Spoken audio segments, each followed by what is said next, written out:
En la mañana del 19 de mayo de 1536, Ana Bolena se despertó sabiendo que era su último día en la tierra. Había dormido, si es que pudo dormir, en una celda en la Torre de Londres, el mismo lugar donde apenas 3 años antes había pasado la noche antes de su coronación como reina de Inglaterra. Ahora esperaba no una corona, sino una espada que en cuestión de horas separaría su cabeza de su cuerpo. Lo que sucedió en esos últimos minutos, los detalles de su ejecución, han sido distorsionados por siglos de romantización. Películas y libros nos muestran una muerte rápida, casi elegante. Pero la realidad de su muerte fue mucho más aterradora, mucho más brutal en sus detalles y mucho más calculada en su crueldad de lo que cualquier dramatización te dirá. Esta es la verdad sobre los últimos minutos de Ana Bolena, minuto por minuto, respiración por respiración. Ana había pasado 17 días en la torre desde su arresto el 2 de mayo. 17 días esperando, sabiendo que su esposo, el rey Enrique VIII, había ordenado su muerte. 17 días sabiendo que las acusaciones contra ella, adulterio con 5 hombres incluido su propio hermano, eran fabricaciones completas diseñadas para librarse de ella. Ella lo sabía, Enrique lo sabía, todos en la corte lo sabían, pero en la Inglaterra Tudor, lo que el rey quería, el rey obtenía, y Enrique quería a Ana muerta para poder casarse con Jane Seymour, su nueva obsesión. Ana era un obstáculo que necesitaba ser eliminado, y las leyes Tudor sobre traición proporcionaban el método perfecto. Durante esos 17 días, Ana había oscilado entre terror y una extraña calma. A veces lloraba histéricamente, otras veces reía inapropiadamente, su mente fracturándose bajo la presión. Las damas que la atendían en la torre reportaron que hablaba compulsivamente, pasando de temas mundanos a protestas de inocencia, a preocupaciones sobre su hija Isabel, de solo 3 años. En la mañana de su ejecución, Ana se despertó alrededor de las 5 de la mañana. Pidió recibir la comunión, su último acto como católica. El capellán de la torre vino a su celda. Según su testimonio posterior, Ana juró sobre la hostia consagrada que era inocente de los crímenes por los cuales iba a morir. Era su última declaración de inocencia, hecha ante Dios mismo. Después de recibir la comunión, Ana pidió que le trajeran a su limosnero, el sacerdote que había sido su confesor. Le dijo que distribuyera sus pocas posesiones restantes entre sus sirvientes y los pobres. No le quedaba mucho. La mayoría de sus joyas y propiedades ya habían sido confiscadas por la corona. Entonces comenzó a prepararse. Las damas la ayudaron a vestirse con cuidado extremo. Ana había elegido su atuendo de ejecución con la meticulosidad de alguien eligiendo un vestido de coronación. Cada detalle importaba. Incluso en la muerte, especialmente en la muerte, la apariencia importaba. Se puso un vestido de damasco gris oscuro con un forro carmesí. Sobre esto una capa de armiño blanco, el pelo de realeza. El contraste del gris oscuro con el blanco brillante era deliberado, dramático. Simbolizaba su inocencia contra las acusaciones oscuras, o quizás simplemente era su sentido teatral natural. Sobre su cabello oscuro usó un tocado francés, el estilo que había popularizado en Inglaterra. Era negro, elaborado, y crucialmente, a diferencia de los tocados ingleses más voluminosos, no obstruiría la espada del verdugo. Ana había pensado en todo. Incluso eligió un vestido con un cuello bajo para que el verdugo tuviera un objetivo claro. No quería que el golpe fallara. Sus damas la ayudaron a ponerse las medias y zapatos. Ana temblaba ligeramente mientras se vestía, pero su rostro permanecía compuesto. Una de sus damas comenzó a llorar mientras le ajustaba la capa. Ana la consoló, diciéndole que no llorara, que ella iría a un lugar mejor, que todo estaría bien pronto. Alrededor de las 7 de la mañana, Ana pidió ver su reflejo una última vez. Le trajeron un espejo de metal pulido. Se miró fijamente, ajustando su tocado, asegurándose de que todo estuviera perfecto. Era vanidad, quizás, pero también control. En un día donde le habían quitado todo, donde su vida estaba completamente fuera de su control, podía controlar cómo se veía. El condestable de la torre, Sir William Kingston, vino a informarle que la hora se acercaba. La ejecución estaba programada para las 8 de la mañana, inusualmente temprano. Normalmente las ejecuciones eran al mediodía, pero Enrique quería que se hiciera rápido, discretamente, antes de que grandes multitudes pudieran reunirse. Ana preguntó por el verdugo. Kingston le aseguró que había venido de Calais, Francia. Era un experto, el mejor espadachín de Europa. Usaría una espada, no el hacha inglesa estándar. Ana había rogado por esto específicamente. Una espada era más rápida, más limpia, más misericordiosa que el hacha que requería múltiples golpes. El verdugo había llegado secretamente a Londres días antes, tan secretamente que fue registrado simplemente como el espadachín de Calais en los registros. Ni siquiera sabemos su nombre real. Era un profesional, traído específicamente para este trabajo, porque las ejecuciones con espada requerían entrenamiento especializado que los verdugos ingleses no tenían. El hacha inglesa estándar, usada para decapitaciones, era un instrumento brutal. Requería que la víctima colocara su cabeza en un bloque de madera, exponiendo el cuello. Frecuentemente tomaba múltiples golpes para separar completamente la cabeza. Las víctimas permanecían conscientes durante segundos después del primer golpe, experimentando agonía indescriptible mientras el verdugo golpeaba repetidamente. La espada francesa era diferente. La víctima se arrodillaba erguida, sin bloque. El verdugo usaba una espada larga y pesada, diseñada específicamente para decapitación. Un golpe horizontal limpio separaba la cabeza del cuello en un solo movimiento. Si se hacía correctamente, la muerte era casi instantánea. Ana había rogado por esta misericordia y, sorprendentemente, Enrique la había otorgado. Alrededor de las 8:15, Kingston vino a buscarla. Era hora. Ana se puso de pie, sus piernas temblando ligeramente, pero su espalda recta. Pidió un momento para rezar una última vez. Cayó de rodillas en su celda, susurrando oraciones que las damas no pudieron escuchar completamente.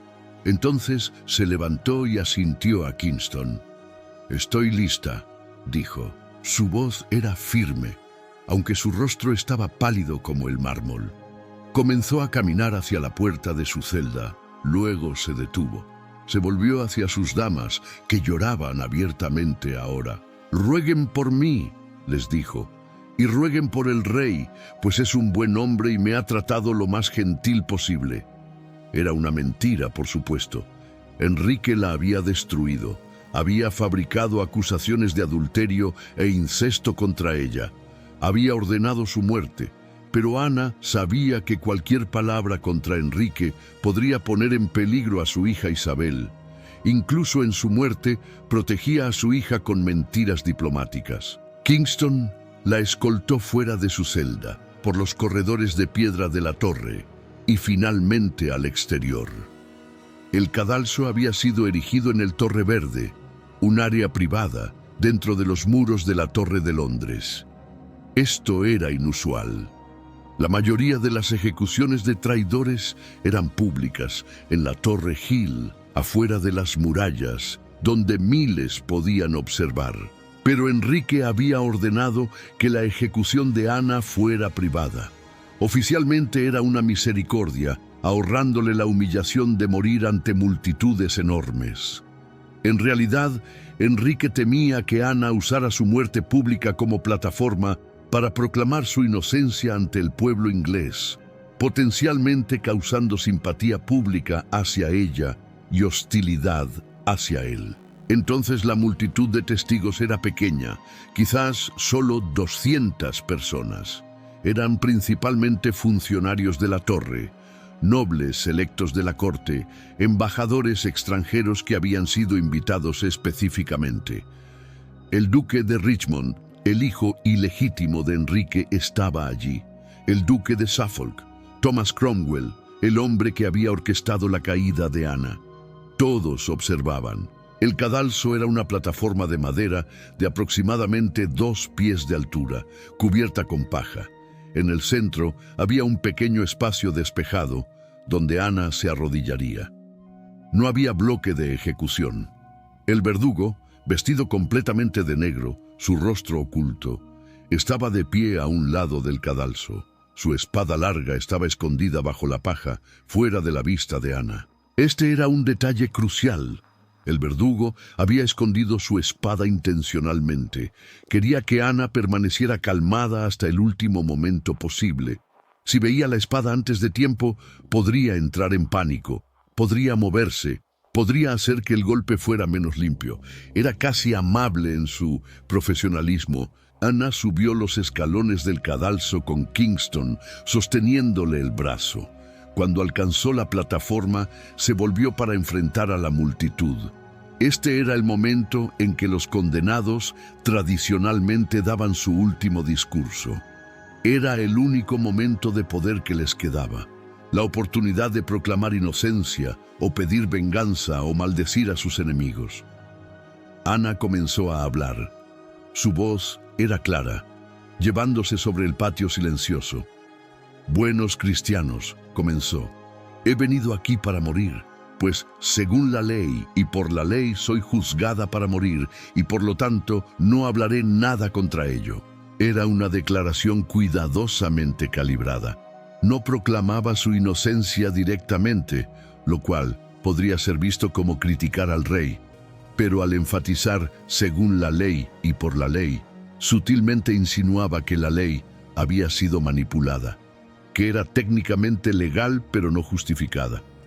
Continuó: «No he venido aquí para acusar a nadie, ni para hablar de aquello de lo que soy acusada y condenada a morir, sino que ruego a Dios que salve al rey y le envíe un largo reinado sobre vosotros, pues nunca hubo príncipe más gentil y misericordioso». La multitud escuchaba en silencio incómodo. Todos sabían que Ana estaba mintiendo sobre Enrique, siendo gentil y misericordioso. Todos sabían que las acusaciones contra ella eran falsas, pero nadie se atrevía a decir nada. Contradecir al rey significaba la muerte. Ana continuó: «Y para mí fue siempre un buen, un gentil y soberano señor, y si alguna persona se entrometiera en mi causa, solo deseo que lo juzguen lo mejor». Era otro mensaje codificado. Juzguen lo mejor era una manera sutil de decir: busquen la verdad ustedes mismos. Entonces dijo: «Y así tomo mi despedida del mundo y de todos ustedes, y les pido de corazón que oren por mí». Su voz se quebró ligeramente en estas últimas palabras. Las lágrimas comenzaron a fluir por sus mejillas, aunque su postura permanecía erguida.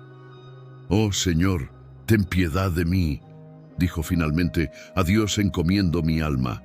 Entonces se volvió hacia sus damas, que habían subido al cadalso con ella. Las damas comenzaron a remover su capa de armiño. Ana misma quitó su collar de perlas y se lo dio a una de ellas. Entonces quitó su tocado francés. Su cabello oscuro, usualmente tan cuidadosamente arreglado, estaba recogido bajo una cofia simple que mantenía su cuello completamente expuesto. Una de las damas le entregó una venda para sus ojos. Ana la tomó con manos temblorosas. Esto era estándar para ejecuciones. La víctima usualmente era vendada para que no viera venir el golpe. La anticipación visual solo prolongaba la agonía psicológica. Pero antes de ponerse la venda, Ana miró alrededor una última vez. Sus ojos escanearon la multitud, quizás buscando un rostro amigable, quizás simplemente memorizando el mundo que estaba a punto de dejar. El cielo estaba nublado, típico para mayo en Londres. Podía escuchar pájaros cantando en la distancia, ajenos a la tragedia humana que se desarrollaba. Ana se ató la venda sobre sus ojos, con dedos que temblaban visiblemente ahora. La oscuridad la envolvió. Ahora solo podía escuchar y sentir. Su respiración se aceleró. Su corazón latía tan fuerte que estaba segura de que todos podían escucharlo. Las damas la ayudaron a arrodillarse en la paja. Ana se arrodilló erguida, sin inclinarse hacia adelante. Sus manos estaban juntas en oración frente a ella. Su cuello estaba completamente expuesto, pálido contra el gris oscuro de su vestido. El objetivo para el verdugo no podía haber sido más claro. Ahora comenzó el momento más aterrador. Ana estaba arrodillada, vendada, esperando, pero el verdugo aún no estaba listo. Estaba esperando deliberadamente, dándole a Ana tiempo para calmarse, para que su cuerpo dejara de temblar. Un objetivo móvil haría el golpe menos preciso. Ana comenzó a rezar en voz alta. «A Jesucristo encomiendo mi alma», repetía una y otra vez. «Señor Jesús, recibe mi alma. Oh Señor Dios, ten piedad de mi alma. A Dios encomiendo mi alma». Su voz era cada vez más aguda, más rápida. El pánico estaba infiltrándose. Cada segundo que pasaba sin el golpe era una agonía de anticipación. Su cuerpo estaba tenso, esperando el impacto que no podía ver venir. El verdugo dio un paso hacia adelante silenciosamente. Recogió su espada de donde estaba escondida en la paja. Era una espada larga, pesada, con una hoja ancha diseñada para cortar limpiamente a través del hueso y músculo. Había sido afilada específicamente para este propósito. Pero entonces el verdugo hizo algo inesperado, algo que algunos testigos más tarde describirían como cruel, aunque otros lo verían como misericordioso. Gritó a su asistente: «Tráeme la espada». Ana escuchó esto. Vendada, arrodillada, giró su cabeza ligeramente en la dirección de la voz del verdugo. Era un truco. El verdugo ya tenía la espada en sus manos. Pero al hacer que Ana girara su cabeza, al distraerla por una fracción de segundo, aseguraba que no anticiparía el golpe real. En ese momento de distracción, mientras Ana giraba su cabeza hacia la voz del verdugo, él giró rápidamente y balanceó la espada con toda su fuerza en un arco horizontal perfecto. La espada cortó a través del cuello de Ana limpiamente. La velocidad y agudeza de la hoja significaban que cortó a través de la piel, músculo, vértebras y médula espinal en una fracción de segundo. Ana nunca sintió el golpe. Su cerebro fue separado de su cuerpo antes de que las señales de dolor pudieran viajar. Su cabeza cayó hacia adelante, separada de su cuerpo. Su cuerpo permaneció erguido por un momento, arrodillado, antes de colapsar lentamente hacia adelante. Sangre brotó del tocón de su cuello, empapando la paja. La multitud jadeó colectivamente. Varias mujeres gritaron. Algunos hombres se volvieron. El verdugo dejó caer su espada y recogió la cabeza de Ana. Era tradición que el verdugo levantara la cabeza y la mostrara a la multitud, proclamando: «He aquí la cabeza de un traidor». Pero cuando fue a levantar la cabeza de Ana, dudó. Sus labios aún se movían. Según múltiples testigos, los labios de Ana seguían formando palabras, rezando, durante varios segundos después de que su cabeza fue separada de su cuerpo. Era un fenómeno médico bien documentado. El cerebro puede permanecer consciente durante hasta 30 segundos después de la decapitación, hasta que la falta de oxígeno causa inconsciencia. Ana pudo haber visto su propio cuerpo, pudo haber sentido las manos del verdugo sosteniendo su cabeza, pudo haber experimentado esos últimos segundos de consciencia antes de que finalmente, misericordiosamente, la oscuridad la reclamara. es un pensamiento aterrador. Que tus últimos momentos de vida sean experimentados como una cabeza separada, viendo el mundo desde una perspectiva imposible mientras la conciencia se desvanece lentamente. El verdugo finalmente levantó la cabeza por el cabello, pero no proclamó las palabras tradicionales. Simplemente la sostuvo brevemente antes de colocarla con cuidado. Incluso él parecía perturbado por lo que había presenciado. Las damas de Ana, llorando incontrolablemente ahora, se apresuraron a recoger su cuerpo y cabeza. La envolvieron en lino blanco. No había ataúd preparado. Nadie había pensado en proporcionar un ataúd para una reina. Ana Bolena, que había sido coronada en la abadía de Westminster con pompa espectacular, quien había usado la corona de Inglaterra, fue enterrada en una caja de flechas reutilizada. La caja de flechas era un contenedor de madera simple usado para almacenar flechas. Era todo lo que estaba disponible.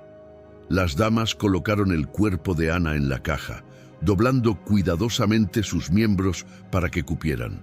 Su cabeza fue colocada junto a su cuerpo, envuelta por separado. Fue llevada a la capilla de San Pedro ad Víncula dentro de la torre, donde fue enterrada rápidamente en el suelo de la capilla sin ceremonia. No hubo funeral, no hubo lápida, solo un entierro apresurado en tierra no consagrada debajo de las piedras de la capilla. A una milla de distancia, en el Palacio de Westminster, Enrique VIII estaba esperando noticias. Cuando un mensajero llegó con confirmación de que la ejecución se había completado, Enrique supuestamente asintió con satisfacción. Había estado practicando con Jane Seymour en preparación para su matrimonio. Ana había muerto a las 8:30 de la mañana. Enrique estaba comprometido con Jane al mediodía del mismo día. 10 días después, Enrique y Jane se casaron. El rey vistió de blanco brillante, el color del luto real, pero también el color de la alegría. Celebró su nuevo matrimonio mientras el cuerpo de su segunda esposa yacía en una tumba sin marcar a solo una milla de distancia. La rapidez con la que Enrique pasó de Ana a Jane sugiere que no sentía remordimiento significativo por lo que había hecho. Ana había servido su propósito. Había roto su matrimonio con Catalina de Aragón. Había iniciado la reforma inglesa. Había dado a luz a una hija. Cuando no pudo darle un hijo y cuando se enamoró de otra persona, simplemente la eliminó. Isabel, la hija de 3 años de Ana, no fue informada de la muerte de su madre.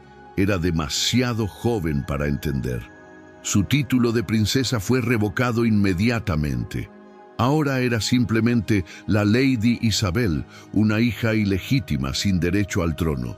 Fue enviada lejos de la corte, criada en relativo olvido. Pero Isabel recordaría.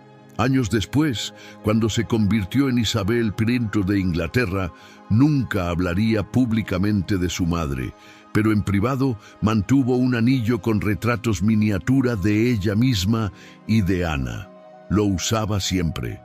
Y cuando murió décadas después, el anillo tuvo que ser cortado de su dedo porque lo había usado tanto tiempo que se había hundido en su carne. Durante siglos, la ubicación exacta de la tumba de Ana en la capilla permaneció incierta. En 1876, durante renovaciones de la capilla de San Pedro ad Víncula, trabajadores descubrieron restos debajo del pavimento de la capilla. Los esqueletos fueron examinados. Uno fue identificado como probablemente Ana Bolena. La identificación se hizo basándose en varios factores. El esqueleto era de una mujer de altura pequeña, aproximadamente 1.60 metros, lo cual coincidía con descripciones de Ana. La edad estimada en la muerte era consistente con los 36 años de Ana. Y crucialmente, las vértebras del cuello mostraban evidencia de un corte limpio y preciso por una hoja afilada, consistente con ejecución por espada. Los restos fueron colocados en un nuevo ataúd y enterrados apropiadamente con una placa que ahora marca el sitio. Ana Bolena finalmente recibió el entierro digno que le había sido negado en vida, pero tomó 340 años. La historia ha debatido el legado de Ana Bolena durante siglos. ¿Fue una víctima inocente de un tirano caprichoso? ¿O fue una manipuladora ambiciosa que jugó el juego del poder y perdió? La verdad probablemente está en algún punto intermedio. Ana era inteligente, educada, ambiciosa. Jugó el peligroso juego de seducir a un rey casado, sabiendo los riesgos. Cuando Enrique se obsesionó con ella, usó esa obsesión para elevarse de noble menor a reina de Inglaterra. En el proceso, ayudó a iniciar la reforma inglesa, cambiando el curso de la historia británica. Pero no era una santa. Era capaz de crueldad, particularmente hacia Catalina de Aragón y María, la primera esposa e hija de Enrique. Era ambiciosa hasta el punto de la imprudencia. Hizo enemigos poderosos, particularmente Thomas Cromwell, quien eventualmente orquestó su caída. Sin embargo, independientemente de sus defectos, Ana no merecía su destino. Las acusaciones contra ella, adulterio con 5 hombres, incluido su hermano Jorge, eran fabricaciones obvias. Las fechas supuestas de los adulterios frecuentemente eran imposibles, dado su ubicación documentada. Las confesiones de los hombres acusados fueron obtenidas bajo tortura.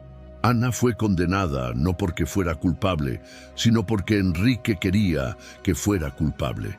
Quería liberarse del matrimonio, quería casarse con Jane Seymour y quería hacerlo de una manera que no cuestionara la legitimidad de sus divorcios previos. Ejecutar a Ana por adulterio era más limpio políticamente que otro divorcio. El juicio mismo fue una farsa. Ana fue juzgada por un jurado de nobles, presidido por su propio tío, el duque de Norfolk, quien la condenó con lágrimas corriendo por su rostro.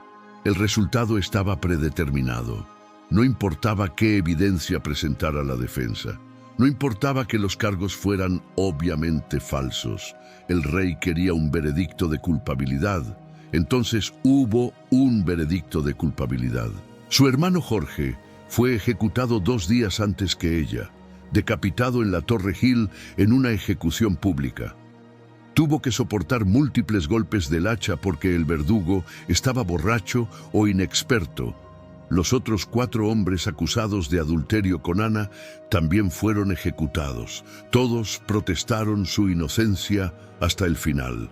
Todos murieron porque un rey caprichoso quería una nueva esposa. El impacto de la ejecución de Ana resonó a través de la historia inglesa. Estableció un precedente aterrador. Incluso una reina coronada podía ser ejecutada si disgustaba al rey. Enrique usaría este precedente nuevamente, ejecutando a su 5ª esposa, Catalina Howard, bajo acusaciones similares 6 años después. La ejecución de Ana también solidificó la ruptura de Inglaterra con Roma. Catalina de Aragón, a quien Ana había reemplazado, había sido sobrina del emperador Carlos V, el gobernante católico más poderoso de Europa. Su tratamiento por Enrique había tensado relaciones con poderes católicos, pero ejecutar a Ana eliminó cualquier posibilidad de reconciliación. Inglaterra estaba ahora irrevocablemente en el camino protestante. Los detalles específicos de los últimos minutos de Ana, los detalles que las dramatizaciones evitan, revelan la verdadera brutalidad de las ejecuciones Tudor. El tiempo de espera, vendada, arrodillada, esperando un golpe que no podías ver venir. La conciencia persistente después de la decapitación. El cuerpo convulsionando mientras la vida se drenaba. La sangre empapando la paja, el olor metálico llenando el aire. Los testigos reportaron que tomó varios minutos para que el cuerpo de Ana dejara de moverse completamente. Los músculos continuaban contrayéndose involuntariamente. Sus manos, que habían estado juntas en oración, se abrieron y cerraron varias veces después de que su cabeza fue separada. era biología, no conciencia, pero para los observadores era profundamente perturbador. La paja donde Ana murió estaba tan empapada de sangre que tuvo que ser quemada después. El cadalso mismo fue desmantelado inmediatamente. Enrique no quería ningún recordatorio físico de lo que había hecho, pero no podía borrar los recuerdos de los 200 testigos que habían observado. Esos testigos difundieron historias. A pesar de los intentos de Enrique de mantener la ejecución discreta, los detalles se filtraron. Embajadores extranjeros enviaron reportes a sus cortes describiendo la muerte de Ana. Estas descripciones variaban en detalles, pero eran consistentes en un punto. Ana había muerto con gran dignidad y coraje. Incluso aquellos que la habían odiado en vida, aquellos que la habían considerado una advenediza que había destruido el matrimonio de Enrique con Catalina, admitían que había enfrentado su muerte valientemente. Su último discurso, cuidadosamente calibrado para no ofender al rey mientras sutilmente insinuaba su inocencia, fue ampliamente admirado por su diplomacia. Su compostura en el cadalso, su preocupación por la precisión de su atuendo, su rezo continuo hasta el momento final, todo contribuyó a una narrativa de dignidad trágica. Ana se había convertido en mártir, aunque probablemente no en la forma que hubiera elegido. Para Enrique, la ejecución de Ana fue un error estratégico a largo plazo, aunque en el corto plazo logró lo que quería. Eliminó a Ana y se casó con Jane Seymour. Jane le dio el hijo varón que tanto deseaba, Eduardo, aunque murió días después del parto. Eduardo gobernaría brevemente como Eduardo VI, pero moriría joven sin herederos. Entonces fue Isabel, la hija de Ana, la hija cuya ilegitimidad Enrique había declarado, quien eventualmente ascendería al trono como Isabel I. Gobernaría durante 45 años, convirtiéndose en una de las monarcas más grandes de Inglaterra. La era isabelina vería a Inglaterra convertirse en una potencia mundial. La ironía es deliciosa. Enrique ejecutó a Ana parcialmente porque solo le había dado una hija, no el hijo que desesperadamente quería. Pero esa hija se convertiría en la gobernante más exitosa de la dinastía Tudor. Ana, a través de Isabel, tuvo la última risa. Isabel nunca perdonó públicamente a su padre por lo que le hizo a su madre, pero tampoco podía condenarlo abiertamente sin socavar su propia legitimidad. Entonces adoptó una política de silencio oficial sobre Ana. No discutía a su madre, no rehabilitaba su memoria, simplemente continuó como si ese capítulo de la historia nunca hubiera sucedido. Pero en privado Isabel claramente honraba a su madre. Usaba ese anillo con sus retratos, se negaba a casarse, posiblemente traumatizada por el destino de su madre y las otras esposas de su padre, y modelaba su imagen pública en parte en Ana, inteligente, educada, políticamente astuta, capaz de manejar a hombres poderosos sin ser dominada por ellos. La verdad sobre los últimos minutos de Ana, la verdad sobre su ejecución, nos muestra algo importante sobre el poder y su abuso. Ana fue ejecutada no por crímenes reales, sino porque era inconveniente para un hombre poderoso. Las acusaciones fueron inventadas. El juicio fue una farsa. La justicia fue una broma. Y sin embargo, incluso enfrentando esta injusticia absoluta, incluso sabiendo que iba a morir por crímenes que no cometió, Ana mantuvo su dignidad. Eligió su atuendo cuidadosamente. Dio un discurso diplomático. Rezó hasta su último aliento. Se negó a darle a Enrique la satisfacción de verla romperse. Esta dignidad en la muerte es quizás su legado más poderoso. Ha inspirado innumerables dramatizaciones, libros, películas. La imagen de Ana Bolena enfrentando su ejecución con coraje se ha convertido en icónica. Pero las dramatizaciones generalmente suavizan los detalles más horribles. El tiempo de espera, los labios moviéndose después de la decapitación, el cuerpo convulsionando, la sangre empapando la paja. La realidad de su muerte fue mucho más brutal que cualquier representación. Y quizás por eso su coraje es aún más impresionante. Sabiendo exactamente lo que le esperaba, sabiendo los detalles horribles de cómo moriría, aún subió ese cadalso con la cabeza alta.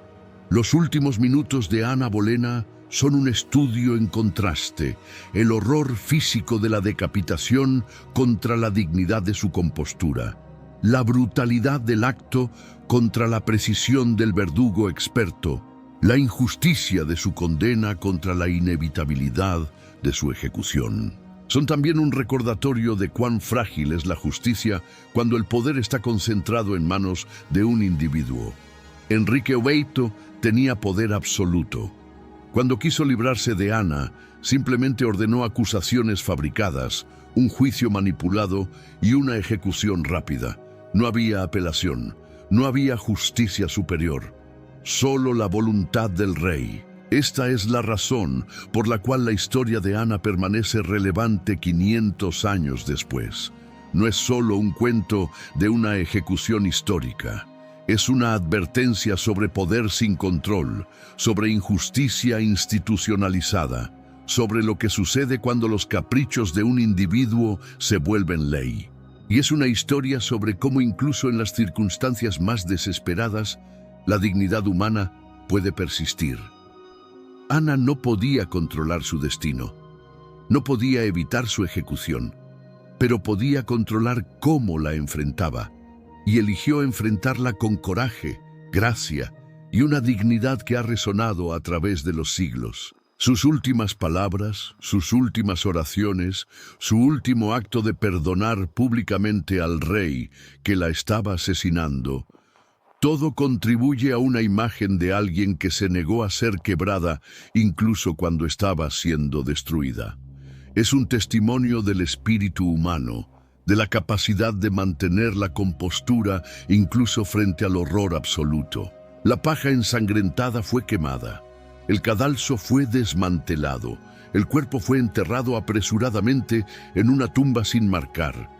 Enrique se casó con Jane Seymour días después. La vida continuó como si Anna Bolena nunca hubiera existido. Pero no podían borrar lo que había sucedido, no podían borrar la memoria de 200 testigos, no podían borrar la injusticia de lo que se había hecho. Y 500 años después, todavía estamos hablando de Anna Bolena. Todavía estamos analizando su vida, su muerte, su legado. Todavía estamos tratando de entender quién era realmente, más allá de los mitos y las dramatizaciones. Y todavía estamos horrorizados por los detalles de cómo murió. La verdad sobre los últimos minutos de Anna Bolena es esta: murió inocente de los crímenes por los cuales fue ejecutada. Murió con dignidad y coraje extraordinarios. Murió porque un rey caprichoso quería una nueva esposa y vio la ejecución como la solución más conveniente. Y murió de una manera mucho más horrible, mucho más aterradora de lo que cualquier dramatización te mostrará. El verdugo experto de Calais decapitó a Anna con un solo golpe limpio de su espada. Era la muerte más misericordiosa disponible en la Inglaterra Tudor. Pero misericordiosa es relativa. Todavía significaba arrodillarse vendada, esperando un golpe que no podías ver. Todavía significaba segundos de conciencia persistente después de que tu cabeza fue separada de tu cuerpo. Todavía significaba un final violento y sangriento para una vida que debería haber terminado décadas después en circunstancias completamente diferentes. Esa es la verdad sobre la ejecución de Anna Bolena. No fue elegante, no fue romántica, no fue la muerte digna de una reina que las películas te muestran. Fue brutal, aterradora e injusta.